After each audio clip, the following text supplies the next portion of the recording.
Coach, the Broncos are coming off a big home sweep against Miami over the weekend, and one thing in particular, they scored more of their goals 5-on-5 than they did on the power play. And I know that's something you've been stressing as of late.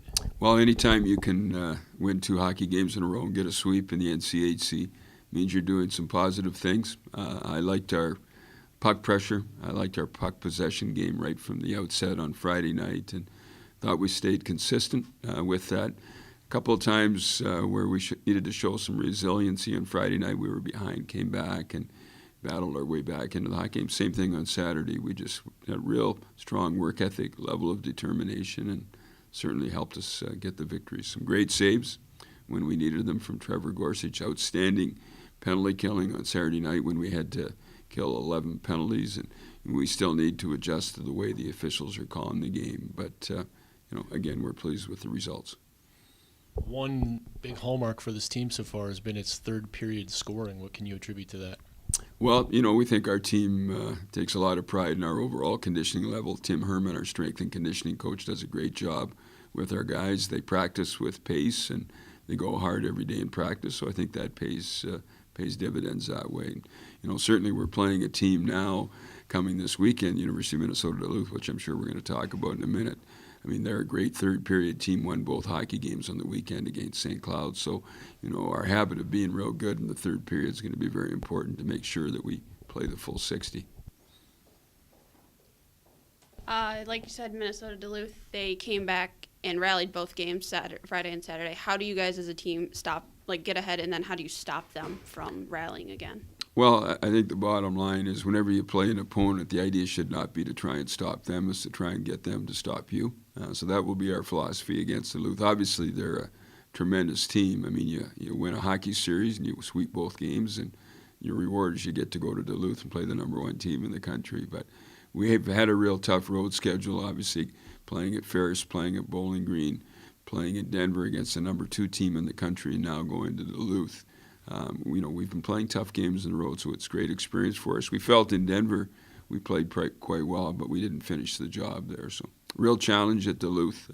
We need to keep the puck, keep it out of their hands, and in doing so, that's the best way to play defense. And if we're trying to stop them, that's the best way to do it, is to have the puck ourselves. But we like to think that they've got to try and contain us as well.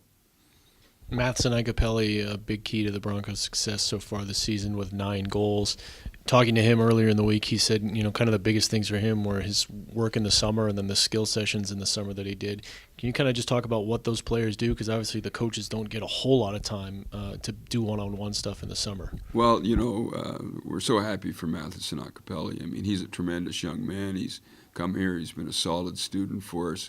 Last year he scored one goal, so he's got 9 times as many goals as he had all last season, and that's earned. That's not something that he's just gone out and it's happened for him. As he said, he worked extremely hard this summer. He moved from number 22 in our conditioning result tests at the end of the summer to number 9. He was in a lot better shape going into the season. And I think the other thing is, I think last year he was somewhat used to being a player that stood in the slot and waited for other people to get him the puck so he could shoot it. And now he's going to get the puck. He's winning battles down low. He's been a solid back checker. We've shown as many clips of him back checking as we have of his goals, because we know he can score. But it's the fact that he's engaged on every shift and he's playing 200 feet. What does Minnesota Duluth do well, and what can the Broncos do in their game to prevent them from that? Well, when you ask me the question about what Minnesota Duluth does well, it's normally the job of the coaching staff to figure out what weaknesses they have, and we haven't found too many so far, so we're working on that. I mean, they've had tremendous goaltending from Miska, their freshman goaltender. Iafallo and Tondonato, their senior forwards, have been outstanding. From Kyle Osterberg, I mean, we were talking the other day, it seems like he's been there for 8 years. And they've got Susi playing very well on the blue line. Ponich, another young defenseman, playing extremely well, and Willie Raskob, great defenseman that moved the puck. So we've talked about everything except the coaching, and there you've got a coach that's won a national championship, and he's supported by great people as well. Pretty good team. That's why they're number 1 in the country. Thanks, Coach. Thank you.